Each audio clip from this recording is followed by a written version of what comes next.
अगर हम बेटी की बात करें तो बेटी को माँ दुर्गा और माँ लक्ष्मी का रूप माना जाता है। जब नवरात्रि आती है तो हम बेटियों को घर बुलाकर उन्हें खाना देते हैं, उन्हें खिलौने देते हैं और साथ ही उनके पैरों को भी धोते हैं ताकि हमें माँ दुर्गा का आशीर्वाद मिल सके। लेकिन क्या ये सारी चीज़ें सिर्फ नवरात्रों तक ही सीमित होती है क्या? नवरात्रों में पति पत्नी ये सारा काम करते हैं, लेकिन वही व्यक्ति उन्हीं बच्चियों को अपनी दरिंदगी का शिकार बना लेता है और उन मासूम सी बच्चियों के साथ कुछ ऐसा करता है जिससे कि बेटी का घर में जन्म होने में भी डर लगने लग जाता है कि हमारे घर में बेटी का जन्म तो हो गया है, लेकिन क्या हमारी बेटी बाहर सुरक्षित रह पाएगी?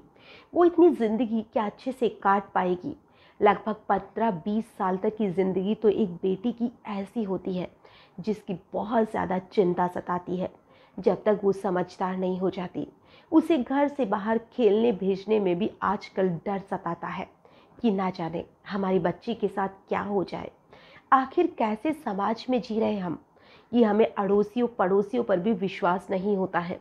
हम हमारे बच्चों पर पूरा कंट्रोल रखना चाहते हैं सिर्फ इसलिए कि कहीं इसके साथ कुछ गलत ना हो जाए। आज जो मैं आपको घटना सुनाने वाली हूँ, इस घटना में भी कुछ ऐसा ही था। एक व्यक्ति मात्र 9 महीने की बच्ची के साथ दरिंदगी करता है और बच्ची के साथ तो करता है जो करता है, आप उसकी हैवानियत देखिए कि वो गाय और भैंस को भी नहीं छोड़ता है और उनके साथ भी बलात्कार करता है। आखिर ऐसे इंसानों को इंसान तो कहना ही इंसानियत को शर्मसार करना होता है। आज की जो घटना है, जब आप इसे सुनेंगे तो आपके भी रोंगटे खड़े हो जाएंगे। नमस्कार, आदाब, सत श्री अकाल। मैं हूं नंदिनी यादव। आज जो मैं आपको घटना सुनाने वाली हूं, इस घटना की शुरुआत होती है उत्तर प्रदेश में बुलंदशहर से। बात है अगस्त 2022 की।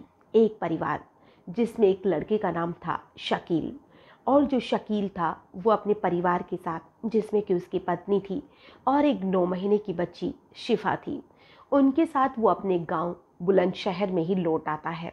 वो दिल्ली में रहता था और वहीं पर नौकरी किया करता था। लेकिन जो शकील था वो वार त्योहार पर अपने घर आया करता था, और उस समय भी ईद का वक्त था या कोई त्योहार था। उसी त्योहार में वो अपने घर आता है और घर आने के बाद में वो अपने वहीं पर अपने परिवार के साथ अपना जो अच्छा वक्त था उसे बिता रहा था, क्योंकि वो काफ़ी समय के बाद में अपने घर लौटा था। वो बहुत खुश था।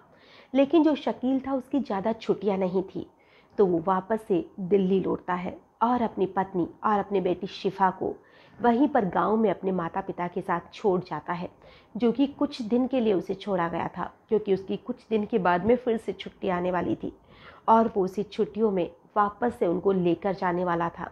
लेकिन शकील कहाँ जानता था कि वो अपनी पत्नी और बच्ची को माता पिता के साथ इस उम्मीद में छोड़ गया था कि वो कुछ वक्त उसके माता पिता और उसके परिवार के साथ बिताएंगे। लेकिन उसी गांव में उसकी मासूम सी 9 साल की बच्ची के साथ कुछ ऐसी दरिंदगी हो जाएगी कि शकील भी शायद अपने आप को कभी माफ़ नहीं कर पाएगा कि खास मैंने उन्हें वहाँ छोड़ा ही नहीं होता। जो शिफा थी उसको उसकी दादी खेत के अंदर लेकर चली जाती है, जहाँ पर वो घास काटने जाती है, यानी कि जानवरों के लिए। जब वो जानवरों के लिए घास लेने जाती है तो शिफा को अपनी गोद में ले जाती है, क्योंकि पोती बहुत समय के बाद में उनसे मिली थी और दादी का जो पोती के प्रति प्रेम होता है वो तो एक अलग ही तरह का होता है। तो वो शिफा को अपने साथ गोद में ही ले जाती है और अपनी बहू से कहती है कि तुम घर का काम खत्म कर लो, मैं और शिफा अभी गए और अभी आ जाएंगे, क्योंकि उन्हें ज़्यादा घास नहीं लाना था। अब वो जो शिफा है उसको पास में ही बिठा देती है और उसकी जो दादी थी वो घास काटने लग जाती है। लेकिन शिफा को शायद भूख लगी थी या जो भी था, वो बच्ची रोने लग जाती है। अब उसकी माँ दादी घास काट रही थी लेकिन वो शिफा रो रही थी। उसकी दादी को बर्दाश्त नहीं हो रहा था और जो खेत था वो भी थोड़ा सा दूर था। वो वापस से उसे घर पे छोड़ने भी नहीं आ सकती थी, वरना उसे वापस से खेत में जाना पड़ता। तो उसे उसी के गांव का एक लड़का राजा, जो उसी रास्ते से गुजर रहा था, वो दिख जाता है और राजा पूछ लेता है कि अम्मा क्यों रो रही है बच्ची? तो अम्मा कहती है कि बेटा माँ से शायद दूर आई है, दादी को अभी इतना जानती नहीं है, इसीलिए शायद रो रही है, या इसे भूख लगी है या इसे गोद में आना है। अब ना जाने क्यों पर ये रोई जा रही है और मुझे घास काटना है। तो वो राजा से कहती है कि राजा, क्या तुम कुछ देर के लिए इसे गोद में ले लोगे? मैं घास काट लूँ, फिर हम साथ में ही घर की ओर चलते हैं। राजा कहता है कि ठीक है अम्मा। तभी वो उस बच्ची को गोद में लेता है और फिर एक फ़ोन का नाटक करता है कि अम्मा मेरे पास घर से फ़ोन आ रहा है, तो अगर आप कहो तो मैं घर निकल जाऊं, इसे इसकी माँ के पास छोड़ दूंगा। अब गांव का ही लड़का था तो इतना शक भी नहीं बनता था। तो उसने कहा कि ठीक है बेटा, तू घर जा रहा है तो इसको इसकी अम्मा के पास छोड़ देना और बोल देना कि ये रो रही थी, मैं घास देकर अभी आ जाती हूँ। राजा ने कहा कि ठीक है। अब इधर जो उसकी दादी थी वो घास काटती है और अपने घर आ जाती है। तो अपनी बहू से पूछती है कि शिफा कहाँ है? तो उसकी बहू कहती है कि आप ही के साथ तो गई थी वो। तो दादी ने कहा कि मैंने उसको राजा के साथ भेजा था क्योंकि वो रोई जा रही थी। तो जो राजा था उसके घर जाते हैं और पता करते हैं कि राजा कहाँ है। तो उसके घर वाले कहते हैं कि राजा तो घर आया ही नहीं है। अब घर वालों को डर सताने लग जाता है क्योंकि राजा के बारे में एक दो बार सुना था कि वो गाय और भैंस के साथ भी रेप करता है। तो किसी को ये बात सही लगी थी तो किसी को झूठ भी लगी थी। बहुत से लोग ऐसे भी थे जो कह रहे थे कि ये चीज़ें गलत है, ऐसा नहीं कर सकता है, लेकिन फिर भी डर था।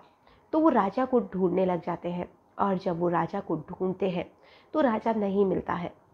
लेकिन आधे एक घंटे के बाद में राजा खुद ही घर आ जाता है और जो बच्ची शिफा थी वो उसकी गोद में थी और वो बुरी तरह से रोए जा रही थी।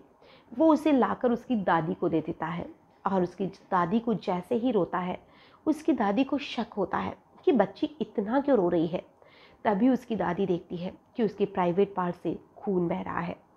तभी वो उससे पूछती है कि राजा, इसे क्या हुआ है?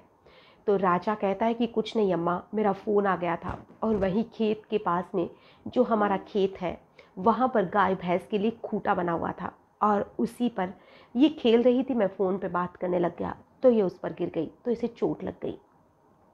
बात विश्वास करने लायक थी कि हो सकता है बच्ची को चोट लग गई हो, लेकिन फिर भी गांव के कुछ लोगों को विश्वास नहीं था, साथ ही उसकी दादी को भी शक हो रहा था। उस बच्ची को तुरंत से हॉस्पिटल ले जाया जाता है क्योंकि उसकी हालत ख़राब हो रही थी और उस बच्ची को वहाँ से थोड़ा इलाज करवा के डॉक्टर कहता है कि उसके साथ कुछ दरिंदगी हुई है।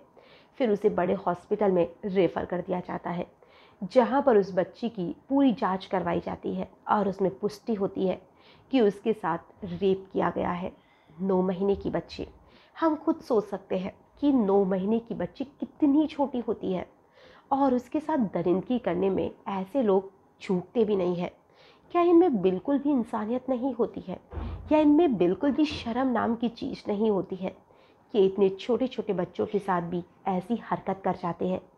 जो पुलिस थी उसे राजा को अरेस्ट करने में ज़्यादा वक्त नहीं लगा क्योंकि वो ज़्यादा दूर भाग ही नहीं पाया था। अब उसे अरेस्ट किया जाता है और गांव वालों से जब पूछताछ की जाती है तो गांव वाले कहते हैं कि जो राजा है उसने गाय भैंस के साथ भी ऐसा ही करने की कोशिश की थी। और जब राजा से सख्ती से पूछताछ की जाती है कि सच क्या है तो उसने कबूल किया था कि उसने गांव की ही 4-5 भैंस के साथ और बकरियों के साथ भी रेप की कोशिश की थी। साथ ही कुछ मासूम सी बच्चियों के साथ भी कोशिश की थी, लेकिन वो कर नहीं पाया था। और तभी ये जो शिफा थी वो उसे दिख जाती है और उसकी अपनी हवस वो शिखा के साथ मिटाता है। अब जो राजा था उसे जेल भेज दिया जाता है और अब ये तो जो पुलिस अधिकारी थे जो इस केस की जांच कर रहे थे या जिनके अंडर ये केस आया था, उस अधिकारी ने यही कहा था कि अगर मैं कानून के बंधन में बंधा हुआ नहीं होता तो मैं इसकी जान ले लेता। मेरी भी एक बेटी है और ऐसे इंसानों को देखकर खुद को असुरक्षित महसूस करता हूँ कि मैं एक बेटी का पिता हूँ। अब जो राजा था उसे जेल भेज दिया जाता है। अब ये तो कोर्ट पर निर्भर करता है कि उस दरिंदे को क्या सजा दी जाती है, लेकिन हम तो यही उम्मीद करते हैं कि ऐसे इंसानों को अगर फांसी दी जाए वो भी जल्द से जल्द, तो शायद ऐसी घटनाएं होने से बचा जा सकता है। आज के लिए बस इतना ही, फिर मिलेंगे किसी नई घटना में। तब तक के लिए नमस्कार।